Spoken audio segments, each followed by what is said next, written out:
הרדיו הבינתחומי. בינתחומי. 106.2 FM. הרדיו הבינתחומי. הרדיו החינוכי של המרכז הבינתחומי. לכל ישראל. 106.2 FM. Terrorism's global impact. Highlights from the ICT's 11th International Conference. With Edan Landau. Good afternoon and welcome to the IDC radio on 106.2 FM and 106.2fm.co.il on the internet. We're here for a special broadcast from the 11th World Summit on Counter-Terrorism, hosted by the International Institute for Counter-Terrorism. I'm Edan Landau and I'm here with Dr. Lorenzo Vidino, who is a visiting fellow at the Center of Security Studies, Zurich, Switzerland. Welcome. Thank you. I understand that you participated in quite a few workshops this conference. Radicalization process in the West, which discussed the transformation of radicalization to political extremism and terrorism, and you also chaired countering violent extremism and radicalization. And you told me before about a third one, which was? Current trends in Islamism. Okay. What did you actually discuss in those workshops? Yeah, I think for the first two, for Tuesday, the overarching theme was the radicalization process predominantly among Muslim communities in the West. And the many questions that have been surrounding this issue, which is relatively new. Just the term itself, radicalization, is a relatively new term. And the core questions is, first of all, just identifying the problem. What are we talking about in terms of size of the problem? We're talking about a mass movement. We're talking about scattered individuals here and there. What are the more operational dynamics of the issue? But then, of course, we got into the deeper analysis of defining radicalization, which is always, it happened yesterday, but it happened in many other conferences. It happens in the halls of government pretty much in every Western country. Are we looking simply at violent extremism or more broadly extremism in general? Should we be concerned, of course, about people who are violent radicals and are willing to carry out terrorist attacks, but should we also be concerned with those who espouse extremist ideas, with the idea that eventually those who espouse those ideas might become violent? Not all of them will, but some might. So should the state concern itself in a more preventive way also on those individuals for not breaking the law? But it is, of course, a very complicated dynamic because it entails for the government to look into what people think, what their beliefs are. And in a Western democracy, of course, that's very challenging. So that is sort of a never-ending debate. The third problem is, what is then the role of non-violent Islamist groups, whether it's groups like the Hizb ut-Tahrir or so-called political Salafis or Muslim Brotherhood offshoots in the violent radicalization process? Are they part of the problem or are they part of the solution? And that's sort of another never-ending debate, which is not just academic, but it has very, very important policy implications. Because if we are trying to defeat violent radicalization, should we work with these organizations, with these groups, or should we actually go after them because they are part of the problem? And that has also been a very, very important debate. And some of the panelists are themselves policymakers and came with very interesting perspectives on the issue. You discussed before actually the core subject of the radicalization. Sorry. What's behind it? Is it easy to actually notice when somebody's being radicalized, to actually point it out that it's not just religious studies, it's more beyond the regular religion? It's very complex. I think there's a lot of people, including some of the panelists, people like Joshua Sinai, who's done great work in trying to find indicators, but I think he'll be the first one to tell you that there are limits at what indicators can do. And tomorrow we're going to find a new terrorist that doesn't match any of the indicators we've seen in the past. So that's close to impossible. I think the problem with the subject of radicalization in general is that it takes to get a complete understanding of the issue. One has to have a background in a variety of subjects which are so different from one another, but it's impossible. So you would have somebody who has a deep knowledge of theology, because as much as some people challenge that, religion does play a role. It is not necessarily it is not the only factor. Might not be necessarily the main factor, but it's undeniable that religion is part of the picture there that we have to look at. So somebody with a background in theology, somebody with a background in psychology, with a background in security studies, and arguably anthropology could also play a role. It's impossible to build a complete knowledge of it. So you're always going to find people that come from these different backgrounds, but it's very difficult to get the full spectrum of analysis. The way the panels were structured was in a way good, because you had people from these different perspectives. Maybe we didn't really have a lot of theologians. We had in the past, and I remember being here in 2007, and there were Muslim clerics like Sheikh Admani from London who understands the issue from a theological point of view. But that is really the complexity of it. There's no one path into radicalization. We can find commonalities between certain cases, but there's no one terrorist profile. There's no radicalization is such a complex and individualized process that it's very difficult to find one solution. I think it's just either a sloppy academic or politically motivated thing to do, to say, oh, radicalization takes place because of religion or because of poverty or because of whatever one reason. That's not the case. Of course, that complicates things for academics and policymakers. Is there a difference between the different cultures, between different countries when it comes to the tendency to be radicalized? I know we just discussed that basically there is no clear identity, but it would seem that some countries are more lenient and others are less. London, yeah. England, and France, for example. Yeah, I think we've seen different patterns in different countries. We've seen countries where radicalization is definitely an issue. I don't think there's any country that is immune to the phenomenon, but countries that have seen less stages of radicalization for a variety of reasons. I think it's fair to say that there are groups that tend to be, or ethnicities that tend to be less susceptible to radicalization. I think for a long time, for example, the Germans felt that their Turkish population, which constitutes the bulk of their Muslim population, was sort of immune to radicalization. That's really no longer the case. We've seen a few cases, but statistically very, very small. And we've seen, for example, that other groups are to some degree almost immune, or anyways way more resilient. I think to probably explain the different levels of radicalization in different countries, I think one aspect that I think is very, very important among the many is the presence of networks there. I think why everybody talks about England having such a disproportionate number of individuals involved in violent activities is because, arguably, because England, Britain, back in starting with the 70s and then in the 80s and 90s gave asylum to so many known radicals who were seeking asylum from their regimes in the Middle East and North Africa, and they all settled in London or other places in Britain. And surprise, surprise, once there, they didn't devote themselves to gardening, but they were involved in radical activities and mobilized other people and attracted other people to their cause. You just cross the channel, you go to the Netherlands.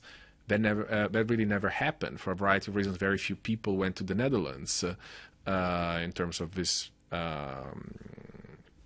experienced militants and never really set up shop there. That was probably one of the main reasons that would explain the difference in radicalization from one place to the other. I think the same goes for the United States. The U.S. was never a base of these militants who, back in the 80s, everybody thought they were just caring about their home countries or Israel, but not about the West. They would use the West just as a sanctuary. That was the assumption that the Brits or the Swedes or the Danes made back then. The U.S. never gave asylum, so we never saw those kind of networks, with a few exceptions, in the United States.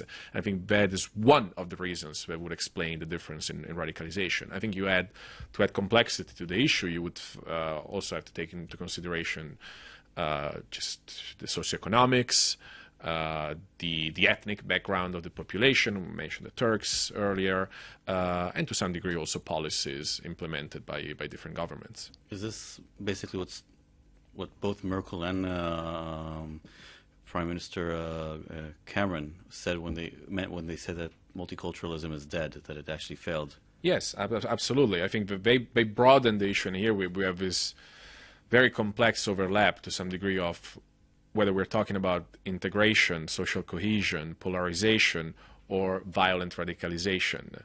There's no question that the two issues are interrelated. So the argument that we're making is that the violent radicalization of some segments of the German, French, or British Muslim community are part of the problems that exist in those communities. It's one of the manifestations. Other manifestations would be the refusal to participate of segments, to participate fully in society of those countries. Having second or third generation individuals who really don't feel French or German. And the idea is that those governments have allowed these communities to isolate themselves. Instead of building a sense of cohesive society, they have actually fostered this sense of difference. Now, the question is this lack of integration that stems partially from failed multiculturalist policies one of the reasons why people become violent radicals? And I think the gut feeling that a lot of people have is that yes, and I think that's the kind of the logical answer that people would give, because if you don't feel integrated into a society, you're more likely to adopt an ideology that is against your society. You're more willing to blow it up if you don't feel part of it. Nevertheless, if you look at the empirics, you look at the facts, you look at the profile of the people who have been involved in violent activities in Europe or the US, most of them, I would argue, are quite well integrated according to the standards we would use to judge integration. So education, socioeconomic status, ability to speak the language. London bombers on July 6, 2005. They were well integrated into the society. They would have won an award. They would have been, actually, one of them was received by the Prime Minister as a model of a successful story of integration. He had received a grant from the EU. He was a social worker, well liked by the community, but interacting also beyond the Muslim community. Yet, we've seen that in the States as well with Nidal Hassan. Nidal Hassan. Who embodies the American dream more than Faisal Shahzad. Comes from a poor part of Pakistan, comes to the States, gets his master's, works in the financial sector, house in the suburbs, married, American dream. Nevertheless, becomes radicalized. So this equation, lack of integration equals radicalization, violent radicalization, is often disproven by facts. And I think that's the way a lot of Western, and particularly European governments are moving, saying we have to work on integration. We have to work on social cohesion because there's a lot of problems there. But that work has to be separate from the work we're doing on violent radicalization, because the research is still out there. We don't really know exactly the dynamics, but there's not necessarily the connection between the two problems that we thought existed 5 years ago. So yes, certain ministries, Ministry of Interior, and in the UK would be communities and local government, will work on social cohesion and integration. But the work on de-radicalization, counter or radicalization prevention has to be kept separate. Of course, one will help the other, no question about it. I mean, it can hurt. But it's a separate thing, and it has to be probably more targeted, more looking at the individual cases and not targeting the whole Muslim community. That is because, A, the research doesn't necessarily support the thesis that we should look at the whole community, and also for a more mundane reason of budget cuts. And I think that is influencing a lot of the way where people are thinking about these issues. We can no longer do these grandiose schemes because just the financial situation is what it is. Okay. On a subject a bit to the side of that, security dilemmas when countering, dealing with the societies. I know that a lot of police forces are always at a loss. I mean, whether to cooperate with Islamic organizations, when do they actually sign them off as a terrorist organization or support terrorist organizations like the Muslim Brotherhoods. Yep. I know that it's been happening in London. also in other parts of Europe. Yeah.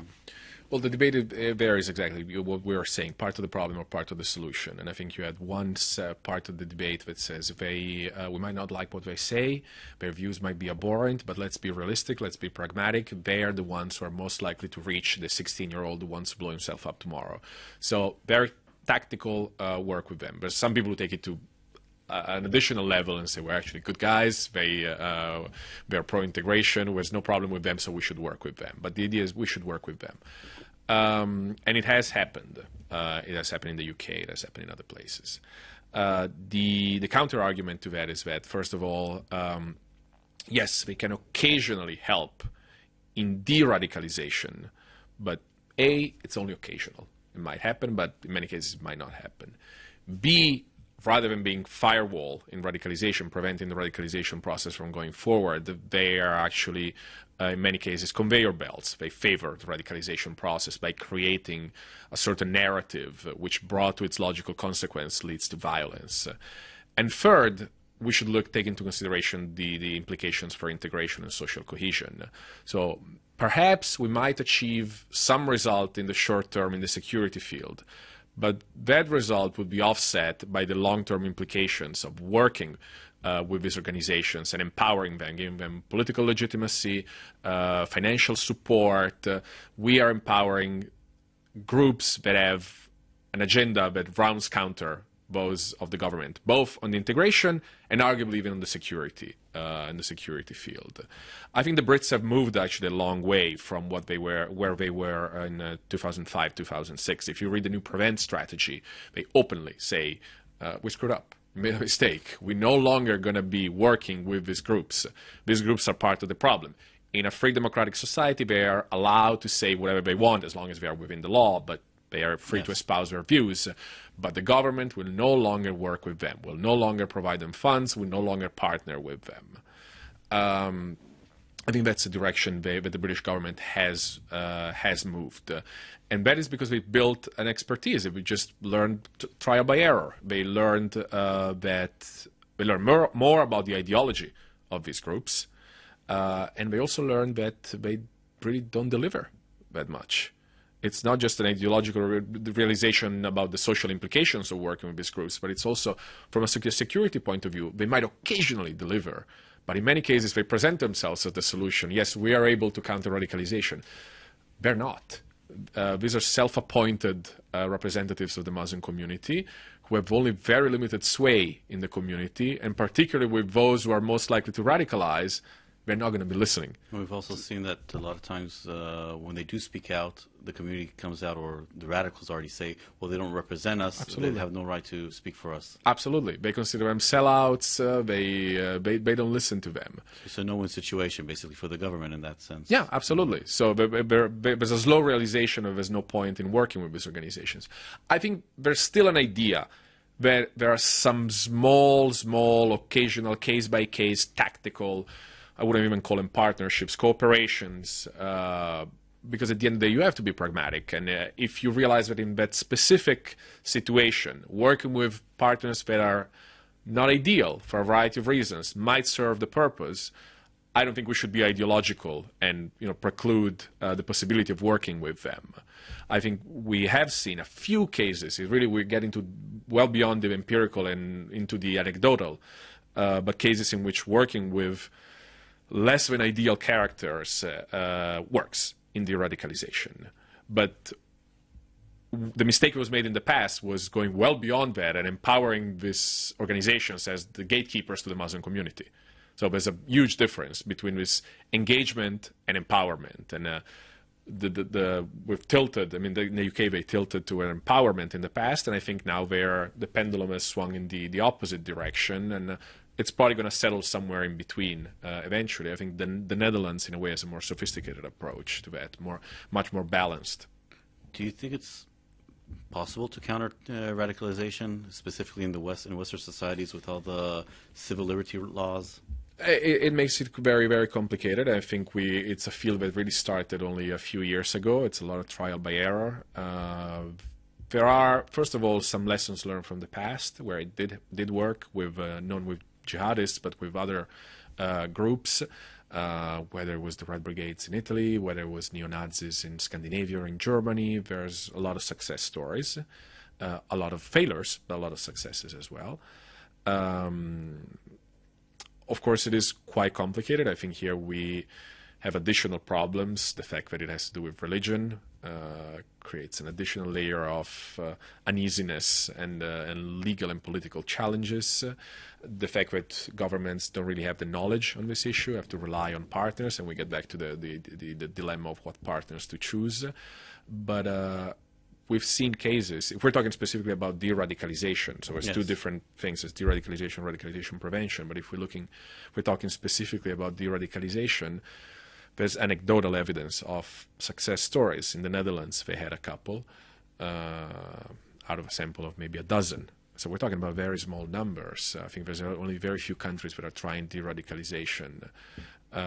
In some cases, we're quite honest. We say we actually don't know if it was our effort that made individual X or Y de-radicalized. We worked on him.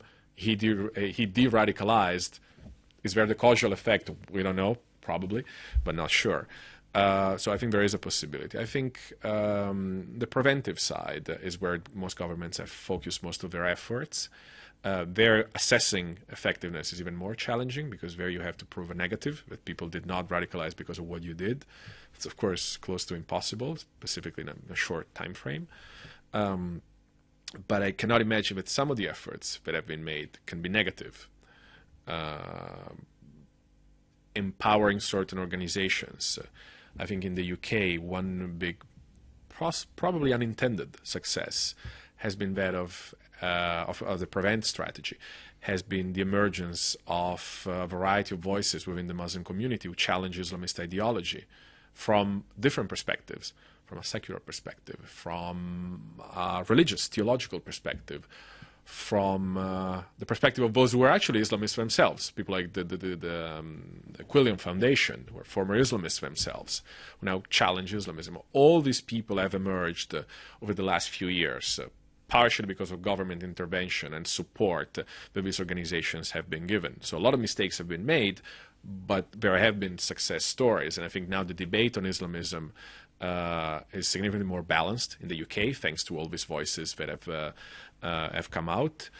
And they are, to some degree, having an effect in the community. It's difficult to assess it, but they are having an impact to some degree. Dr. Vidino, thank you very much. Thank you. It's been a pleasure, and enjoy the rest of the conference. Thank you. It was a pleasure being on. Thank you. הרדיו הבינתחומי